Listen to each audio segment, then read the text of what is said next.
하나님의 말씀은 사무엘상 8장 10절에서 22절까지 말씀입니다. 사무엘상 8장 10절에서 22절까지 말씀 한 절씩 교독하겠습니다. 사무엘이 왕을 요구하는 백성에게 여호와의 모든 말씀을 말하여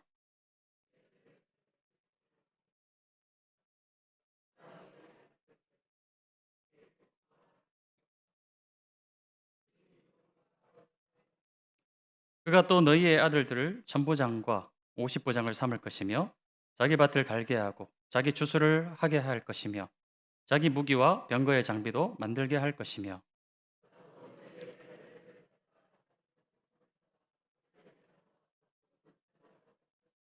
그가 또 너희의 밭과 포도원과 감람원에서 제일 좋은 것을 가져다가 자기의 신하들에게 줄 것이며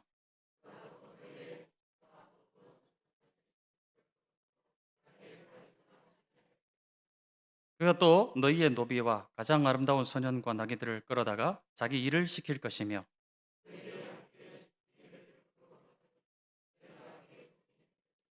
그날에 너희는 너희가 택한 왕으로 말미암아 부르짖되 그날에 여호와께서 너희에게 응답하지 아니하시리라 하니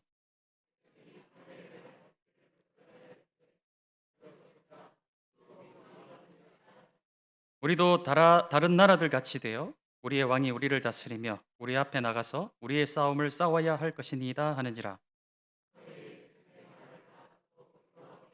함께 하겠습니다. 여호와께서 사무엘에게 이르시되 그들의 말을 들어 왕을 세우라 하시니 사무엘이 이스라엘 사람들에게 이르되 너희는 각기 성읍으로 돌아가라 하니라. 아멘. 사무엘상 이 8장은 이스라엘 역사에 굉장히 중요한 전환점이 되겠죠. 지금까지는 하나님이 직접 통치하시고 다스리는 나라가 바로 이스라엘이었습니다. 사사들을 세우셔서 하나님께서 직접 통치하셨죠. 그런데 하나님이 그 직접적인 다스리심을 이 백성들은 만족하지 못했어요.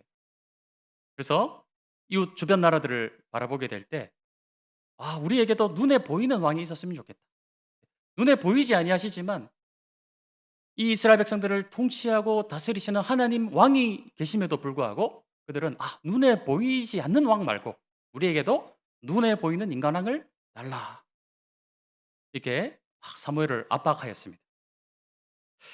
왜냐? 눈에 보이지 않는 하나님이 지금까지 지키시고 보호하셨음에도 불구하고 다른 나라들을 바라볼 때 왕들이 직접 군대를 거느리고 백성들을 보호하는 것처럼 보이고 그런 모습이 더 좋아 보였던 것이죠. 그리고 우리에게는 눈에 보이는 인간왕이 없어서 자꾸 이웃 나라들이 우리나라를 약하게 보고 우습게 보고 자꾸 쳐들어와서 우리를 약탈하고 못 살게 굴고 억압한다. 이렇게 생각을 했기 때문에 우리에게도 인간왕을 달라, 인간왕을 달라. 계속해서 요구하는 것입니다. 이 원인과 결과, 인과관계를 잘못 파악을 한 것이죠. 인간왕이 없어서 이스라엘 백성들이 괴롭힘을 당한 것이 아니라 그들이 하나님과의 관계를 잘못하였기 때문에 하나님께서 이웃 나라들을 사용하셔서 그들을 징계하신 것인데 완전히 이 원인과 관계, 이 인과관계 이것을 잘못 파악을 한 것입니다. 인간왕이 없어서가 아니라 하나님 왕을 잘못 섬겼기 때문에 일어난 일들을 우리에게 인간왕이 없어서 우리가 이렇게 당하는구나. 그래서 인간왕을 달라 계속 요청을 하는 것이죠. 진정한 왕이신 하나님을 찾기보다 다른 해결책을 자꾸만 찾으려 하는 것이었습니다. 출애굽에서 은혜를 경험하였고 광야에서 불기둥과 구름기둥으로 또 하늘에 만나를 내리셔서 먹이시고 입히시고 보호하시고 인도하심을 다 경험하였음에도 불구하고 그들은 하나님의 손길을 보다 인간왕의 손길을 더 원하는 그런 모습을 보이고 만 것이죠. 이것이 이스라엘의 비극인 것입니다. 백성들이 왕을 요구한 것은 이 사무엘의 아들들의 그 잘못을 핑계를 삼아 가지고 인간왕을 달라는 사실은 하나님을 향한 신뢰와 믿음의 문제인 것이죠. 사무엘의 아들들이 문제가 아니라 그건 핑계고요. 사실은 자신들의 믿음의 문제인 것입니다. 하나님을 신뢰하지 못하는 그 믿음의 문제가 그대로 드러나는 것이죠. 어떻게 보면 이 백성들의 입장을 이해할 수 없는 것은 아닙니다.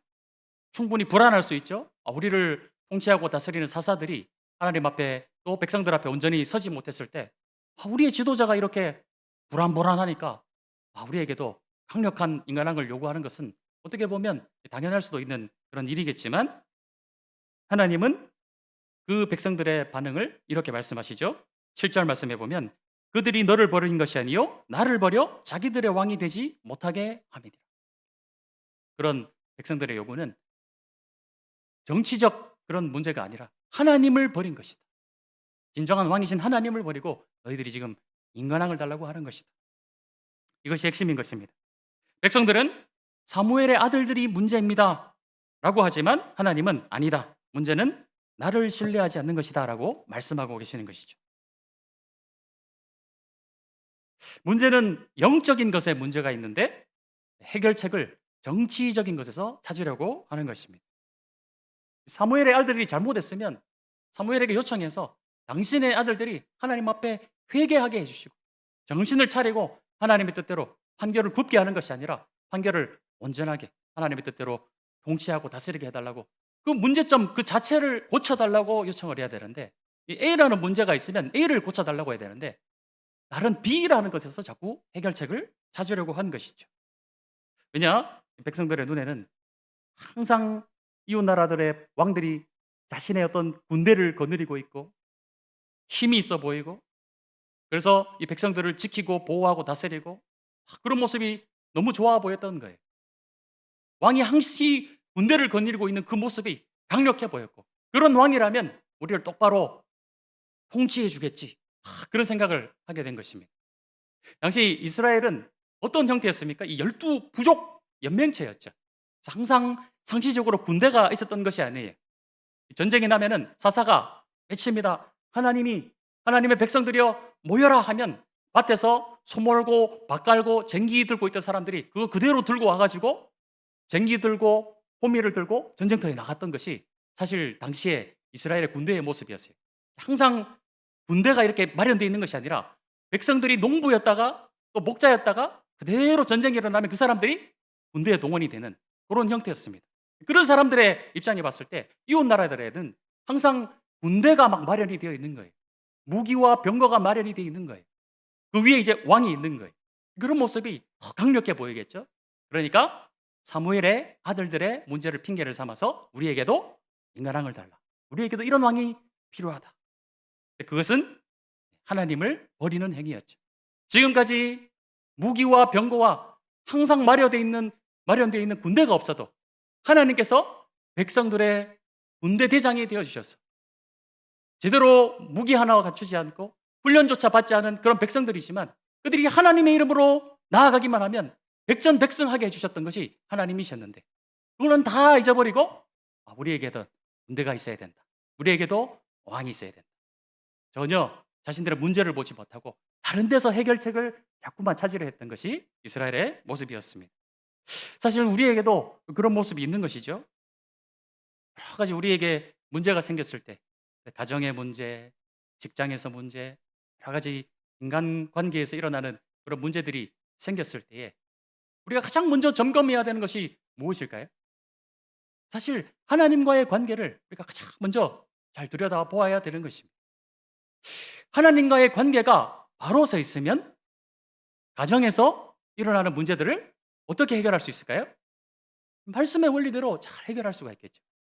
일터에서 일어나는 많은 문제들이 있겠지만 하나님과의 관계가 바로 서 있으면 우리에게 여러 가지 성령의 열매들이 맺혀지게 되겠죠.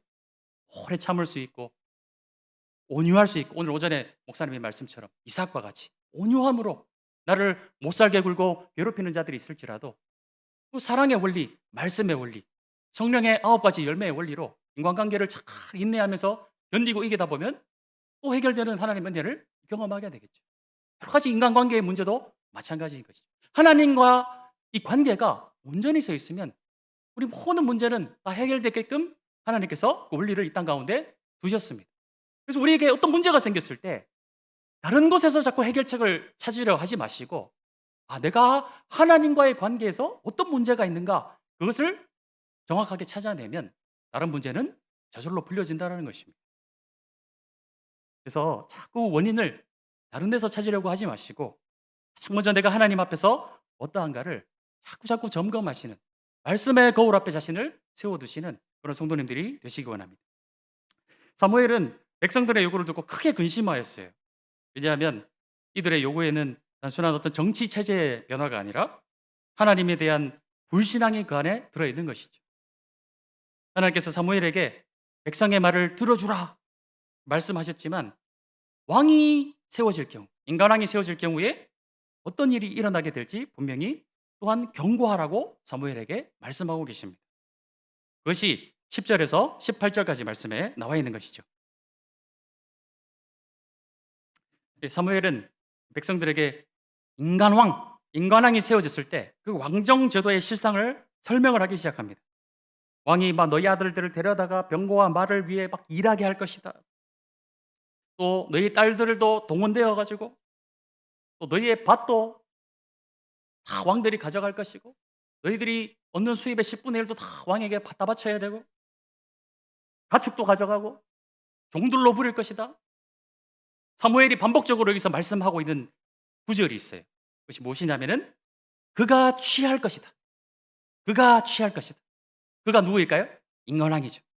너희에게 인간왕이 세워졌을 경우에 너희에게서 이런 것들도 취하고 너희 아들도 취하고 딸들도 취하고 곡식도 취하고 너희 밭도 취하고 다 가져갈 것이다. 인간왕이 다 가져갈 거야. 그렇게 말씀하고 계신다는 거예요. 백성들은 자신들을 보호해 줄 왕을 원하는 것이었지만 사실은 자신들 스스로가 자유자에서 인간왕의 종으로 내려가는 길인 것이에요. 그것에 대해서 하나님이 계속해서 그가 취할 것이다. 그가 취할 것이다. 계속해서 경고해 주시고 말씀하심에도 불구하고 백성들은 고집을 부리는 것입니다. 그래도 우리에게 인간왕이 있어야 되겠습니다. 우리는 자유인이 되기 싫습니다. 우리는 왕의 종이 되겠습니다. 하나님 왕의 종이 되어야 되는데 하나님의 아들들에서 인간왕의 종살이를 하겠습니다. 겨우 하나님이 애굽왕 바로 왕의 종들을 빼내셔가지고 하나님의 아들 하나님의 자녀 이렇게 자유롭게 해주셨는데 다시 어떻게 하겠다는 거예요? 인간왕에게 종살이를 하겠습니다. 이렇게 요구하고 있는 백성들을 보는 것이죠. 그래서 마침내 사무엘이 18절 말씀에 이렇게 말씀하고 있습니다. 18절 말씀, 그날에 너희는 너희가 택한 왕으로 말미암아 부르짖되 그날에 여호와께서 너희에게 응답하지 아니하시리라 말씀하고 있죠. 다 경고해 주었음에도 불구하고 너희들이 결국 그 길을 택하게 될 때 나중에 후회해서 너희들이 부르짖을지라도 하나님이 응답하지 아니하시겠다 말씀하고 계시죠. 하나님이 응답하지 아니하시겠다 경고하시지만 결국 또 이스라엘 백성들이 하나님 앞에 하나님 살려주십시오 하면 하나님 어떠세요? 응답하시는 하나님이시죠. 하나님의 어떤 이중 언어법이신 거예요. 경고하시기 위해서 그렇게 말씀하시는 것이지 또 결국은 응답하시는 하나님이세요. 그러나 일단은 이 위험성에 대해서 백성들에게 경고하시기 위해서 그날에 내가 응답하지 않겠다 이렇게 말씀하고 계시죠. 사람은 늘 눈에 보이는 것을 의지하고 싶어 합니다. 하나님은 보이지 않으세요. 그러나 돈은 눈에 보이죠.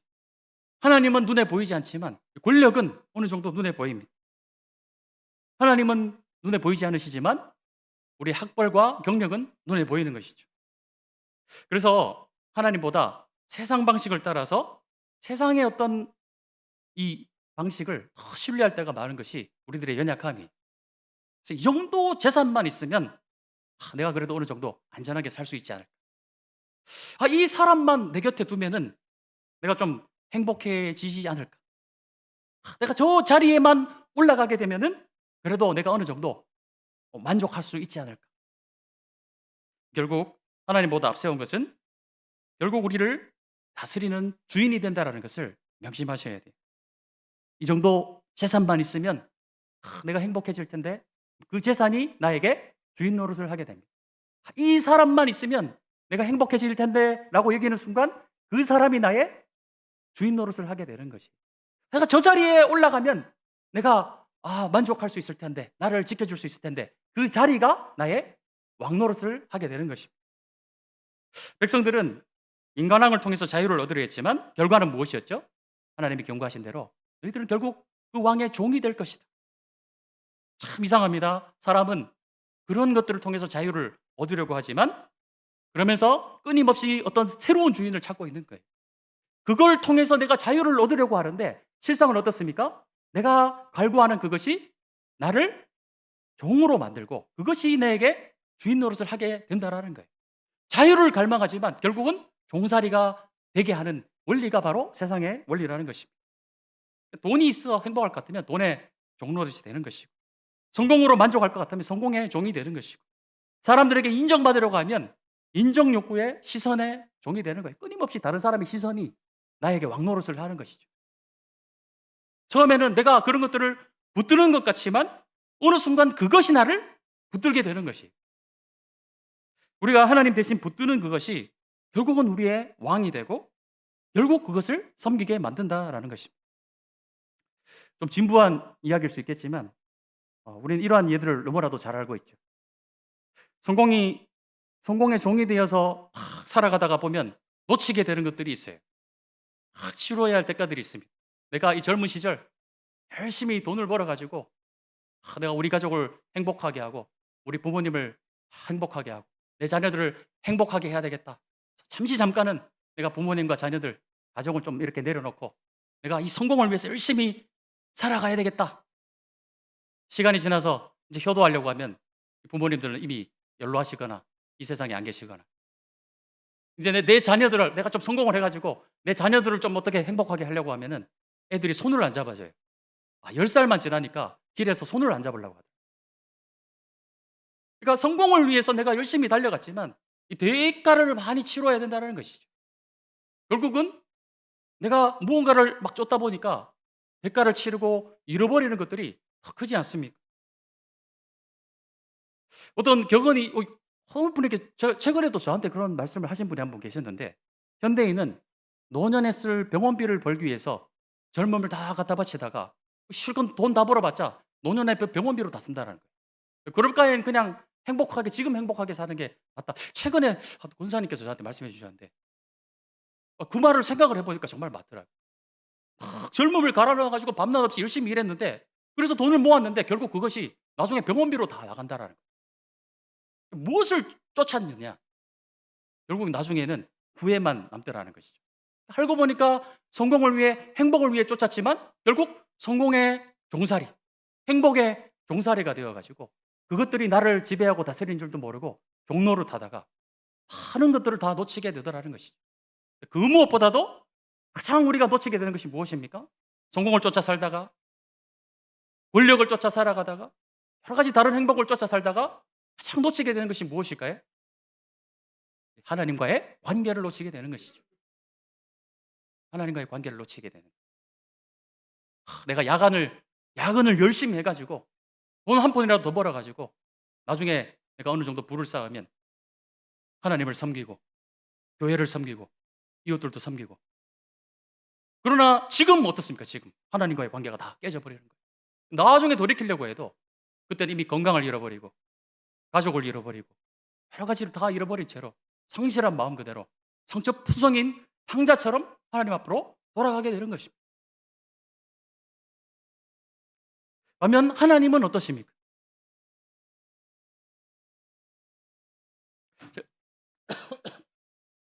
성경 읽기 전에 이제 구약을 하면서 우리 성도님들과 한번 그 말씀을 나눈 적이 있었어요. 하나님이 우리에게 요구하시는 것이 무엇일까요? 하나님이 우리에게 진정한 예배자가 되어달라 말씀하고 계시죠. 이 세상에서도 세속을 따라 살지 말고 하나님의 영광을 위해서 살아라 우리에게 말씀하고 계십니다. 우리가 열심히 예배를 하고 우리가 열심히 이 땅 가운데서 하나님의 영광을 위해서 살면 결국 그 누구에게 도움이 되는 것이죠? 우리가 막 열심히 하나님을 위해서 살면 제가 지난 시간에도 말씀드렸지만 하나님은요 완전히 자아 충족하신 분이에요. 그 어떤 사람이 하나님을 예배하지 않아도 하나님의 영광에는 그만나가지 않습니다. 물론 이 땅 위에 두신 하나님의 이름은 우리가 어떻게 하느냐에 따라 높아지기도 하고 낮아지기도 하지만 절대적인 하나님의 영광은요 아무도 하나님을 예배하지 않아도 그 하나님의 거룩하신 영광은 단 1도 금이 가지 않는 것이에요. 하나님은 아브라함을 대신하여서 돌들을 향하여서 이 돌들이 아브라함의 자손이 되게 하실 수 있는 분이 하나님이십니다. 우리가 하나님을 예배하지 않는다고 하더라도 하나님의 영광에는 아무런 지장이 없어요. 우리가 좀 착각하고 있는 것이 내가 막 열심히 예배를 드리면 하나님을 위한 것이다라고 생각을 하시죠? 물론 예배는 하나님께 드리는 거예요. 예배는 누구를 위한 것일까요? 우리를 위해서 하나님이 예배드리게 하시는 거예요. 그 거룩하신 하나님의 영광에 우리를 참여하실 수 있는 기회를 주시는 것입니다. 우리가 하나님 앞에 레위기를 통해서 보면은 제사를 드리면 그 제사 하나님께서 야 오늘 아주 값진 송아지를 한 마리 네가 바치는구나. 내가 이 소를 받겠다. 그것이 아니라는 거예요. 그 제사를 통해서 누가 유익을 얻습니까? 제사자가 희생제물을 드림을 통해서 내 죄가 사해지는 거예요. 하나님께서 우리 죄가 사해질 수 있는 길을 열어주신 것이. 그러니까 우리가 착각하면 안 되는 것이 내가 예배를 하는 것이 하나님을 위한 것이 아닌 거예요. 하나님께 드리는 것이고 예배는 하나님께서 우리를 위하여 열어주신 것입니다. 이 예배를 드리면 나에게 유익이 있는 것이 내가 은혜 받고 하나님의 말씀으로 새롭게 되고 이 자리에 나와서 공동체에 주시는 하나님의 유익을 누리게 되는 것이고 이 자리에 나와서 하나님 앞에 함께 찬양하는 은혜 가운데로 우리가 나아갈 수 있는 것이고 그 예배는요 하나님이 우리를 위하여서 예배를 열어주신 거예요. 예배를 드리지 않으면 누가 손해일까요? 하나님이 손해일까요? 하나님은 하나도 손해보실 것이 없는 분이세요. 완전히 자아충족하시는 분이십니다. 누가 손해일까요? 내가 손해예요. 근데 우리는 어떻게 해요? 예배를 드려주자.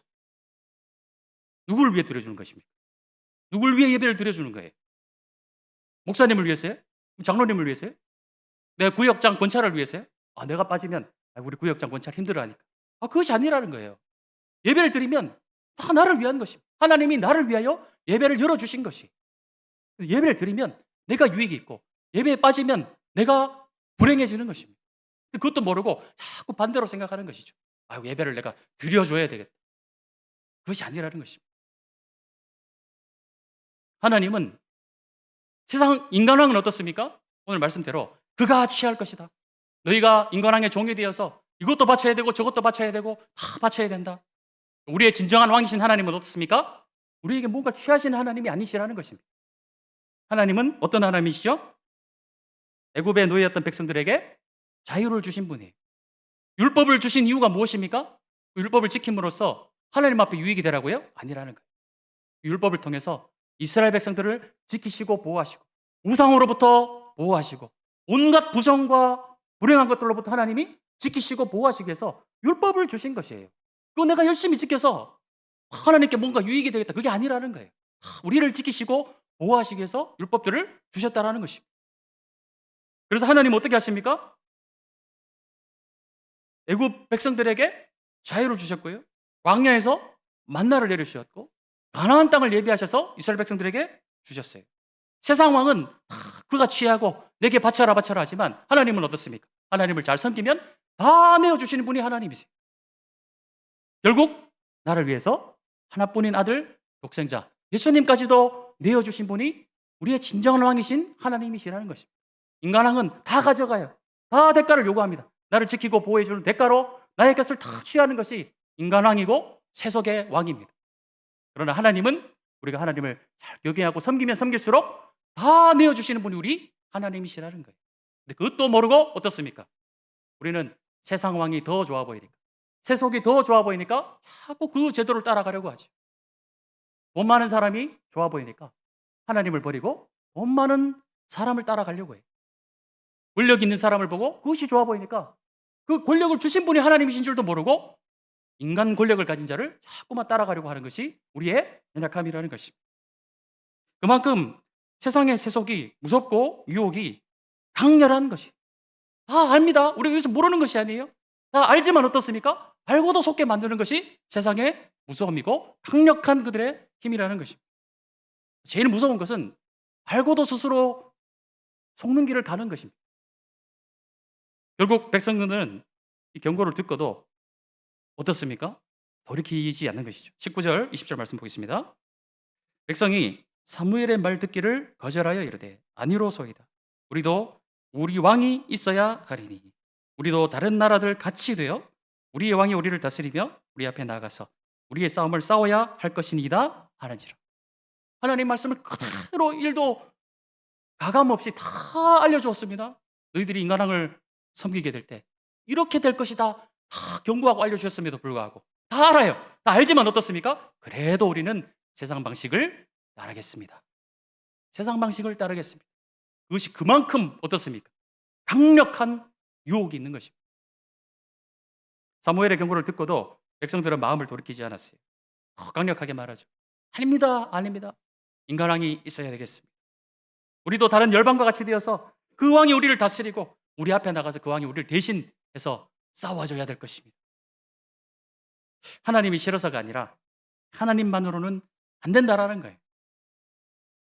우리도 남들처럼 되고 싶습니다.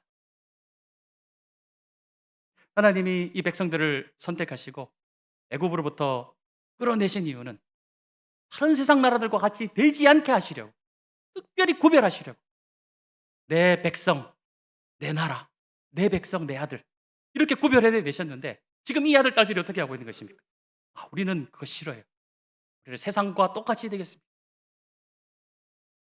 하나님 백성으로 사는 것보다 세상 사람들과 같아지는 것을 원한 것입니다. 하나님을 믿지 못하니까 세상을 신뢰하게 되는 것이죠. 불신앙이 하나님을 향한 불신앙이 하나님을 향한 불신뢰로 이어지는 거죠. 우리들도 같은 유혹을 받습니다. 뭐 남들 다 그렇게 세상에서도 잘 살다가 또 주일 되면 신앙생활도 잘하고 둘 다 잘하던데요. 적당히 좀 신앙생활 하면 되지 그렇게 유별나게 그렇게 꼭 주일날 어쩌다 한번 예배 안 나올 수도 있고 금요기도에 안 나올 수도 있고 금요기도에 가족들하고 좀 보내는 게 더 요즘은 세상에서 트렌드고 가족이 더 중요한 요즘 시대가 어떤 시대인데 하나님 앞에 드리는 것도 주일 드리면 되지 주중에는 그냥 가족끼리 가정 예배 사실 가정 예배도 안 드립니다만 그렇게 그게 더 좀 나이스한 모습이 아닌가요? 자꾸 세상의 어떤 철학과 세상의 모습을 자꾸만 닮아가고 따라가려고 하는 것이 오늘 하는 성도들의 약점이 되는 것입니다. 교회가 어떨 때 진짜 위기일까요? 교회가 진짜 위기를 맞는 순간은 세상과 같아지려고 할 때. 세상과 같아지려고 하면 교회는 정말 위기를 맞게 되는 것입니다. 하나님은 우리를 세상과 똑같이 살아라고 부르신 것이 아니라는 것이죠. 그러므로 하나님은 그들의 선택을 허락하심으로 징계하십니다. 21절, 22절 사무엘이 백성의 말을 다 듣고 여호와께 아뢰매. 사무엘이 백성들의 말을 다 듣고 하나님께 그대로 전달했습니다. 22절에 여호와께서 사무엘에게 이르시되 그들의 말을 들어 왕을 세우라 하시니 사무엘이 이스라엘 사람들에게 이르되 너희는 각기 성읍으로 돌아가라. 왕을 세워주겠다라는 것이죠. 하나님이 이 백성들의 요구를 듣고 허락해 주셨다고 해서 하나님이 그것을 기뻐하시는 것이 아니에요. 지난 시간에 허용적 징벌에 대해서 말씀드렸습니다. 그들이 원하는 대로 그대로 그냥 하게 해서 그 어려운 일들을 스스로 겪게 만듦을 통해서 내버려 둠을 통해서 하나님이 그들을 징계하신다고 말씀드렸어요. 로마서 1장 24절, 26절, 28절 말씀에 계속해서 반복하는 단어가 무엇이냐면은 하나님께서 그들을 마음의 정욕의 더러움대로 내버려 두사 말씀하고 있습니다. 그들을 부끄러운 욕심에 내버려 두사 말씀하고 있습니다. 그들이 마음에 하나님 두기를 싫어하며 하나님께서 그들을 그 상실한 마음대로 내버려 두사 합당하지 못한 일을 하게 하셨으니 말씀하고 있습니다. 3번이나 말씀하시는 게 뭡니까? 내버려 두사. 때로 하나님은 하나님을 버리고 세속의 길을 고집하는 사람에게 그가 원하는 길을 허용하시는 것처럼 보일 때가 있어요. 그리고 그 결과를 통해서 스스로 배우게 만드시는 것이죠. 이스라엘은 결국 사울을 왕으로 세우게 되었고 처음에는 이 사울이 막 놀라운 일을 하죠. 그래서 잘했다. 우리가 인간왕을 세우기를 잘했다. 든든해 보였습니다. 얼마 지나지 않아서 사울 왕이 어떻게 될까요? 골리앗 앞에서 꼼짝도 못하는 모습을 보게 되는 거예요. 너무나도 무력한 인간왕의 모습을 얼마 지나지 않아서 목격을 하게 되는 것입니다. 하나님이 막으시는 것이 은혜일 수 있어요. 내가 가려고 하는 문이 내 길의 문이 닫히는 것이 우리에게 은혜일 수 있습니다. 내 계획이 틀어지는 것이 은혜일 수 있습니다. 왜냐하면 하나님은 우리가 잘못된 길로 가는 것을 아시고 그걸 막으시기 때문이겠죠. 막다가 계속 고집부리면 그래 가봐라. 네가 스스로 겪어보고 스스로 돌아와라. 이렇게 되는 것입니다. 그것이 허용적 징벌입니다. 그러나 허용하시는 징벌이 있다고 해도 이제 하나님의 방관이나 방임은 아닌 것이에요. 하나님이 얼마나 고통스러울까요? 상자가 아버지 재산을 좀 나눠주세요. 제가 좀 그걸 들고 나가가지고 내 맘대로 한번 살아게 보겠습니다. 그렇게 나갈 때 그래 장하다. 야 네가 그래서 네 맘대로 한번 살아봐라. 아버지가 막 기뻐하며 재산을 내어줬을까요? 아니라는 것이죠. 너무너무 아버지의 마음이 아팠을 거예요. 너무너무 아버지의 마음이 아프지만 아들이 너무너무 그 길을 가고 싶다고 원하니까 그래 네가 그렇게 나가서 맘대로 살다가 언젠가 돌아오게 되겠지만 그 아픔을 스스로 겪어봐라. 아버지의 마음이 얼마나 아팠을까요? 이 허용하시는 징벌이 있다고 해서 그것이 방임이나 방관은 아니라는 것입니다. 우리를 진정한 생명의 길로 돌이키시려는 끈질긴 하나님의 한 사랑의 방식인 것입니다. 끝내 마침내 우리를 아름다운 모습으로 빚어가시는 방법 중에 하나가 바로 그러한 방법이라는 것이죠. 시간이 굉장히 오래 걸립니다. 저도 저 개인적으로 그런 간증들이 있는데 내가 원하는 길로 가니까 돌아오는데 시간이 굉장히 많이 걸리더라고요. 지금도 후회하는 것이 우리 성도님들도 그런 시간들이 있으시죠? 내가 그때 그 선택을 하지 않았다면 하나님이 열어놓으신 이 축복을 더 빨리 내가 받을 수 있었을 텐데 그때 내가 왜 그렇게 선택을 했을까? 후회하시는 지점들이 있으시죠? 시간이 굉장히 많이 걸리는 것이죠. 결국 누가 손해입니까? 내가 손해인 것이죠. 그러므로 우리가 기도할 때 하나님 내가 이거 좀 하려고 하는데 이거 좀 되게 해주십시오 라고 기도하기보다 우리가 어떻게 기도해야 될까요? 하나님 내가 이것을 하려고 하는데 이게 하나님이 원하시는 길인지 아닌지 나로 알게 하여 주시옵소서. 깨닫게 하여 주시옵소서. 그 길이 아니라고 하시면 제가 멈춰서 겠습니다. 하나님이 가라고 하시면 가겠습니다. 우리가 이렇게 기도해야 되겠죠. 신앙생활은 하나님의 뜻을 내 계획에 맞추는 것이 아니라 내 계획을 하나님의 뜻에 맞추는 것이기 때문에 그렇습니다. 세상에 공짜는 절대로 없습니다. 혹시 진짜 진정한 공짜가 있으면 저 좀 알려주십시오. 저도 좀 어떻게 공짜로. 근데 지금까지 제가 말씀을 연구하고 저도 나름 세상을 살아보니까 공짜는 절대로 없더라고요. 다 대가를 요구하더라고요. 혹시 진짜 공짜가 있으십니까? 속고 계신 거예요. 늘 어떻게든 대가를 치러야 하는 것, 그 무엇인가가 우리로 하여금 왕으로 섬기게 만들고 종노릇하게 만드는 것이 세속의 힘이라는 것입니다. 그러나 우리 하나님은 어떤 왕이십니까? 오늘 말씀의 제목과 같이 진정한 왕은 하나님이세요. 진정한 왕은 우리에게 무엇을 취하는 것이 아니라 우리에게 모든 걸 다 내어주시는 것이 진정한 왕이신 줄로 믿습니다. 누구를 진정한 왕으로 섬기시겠습니까?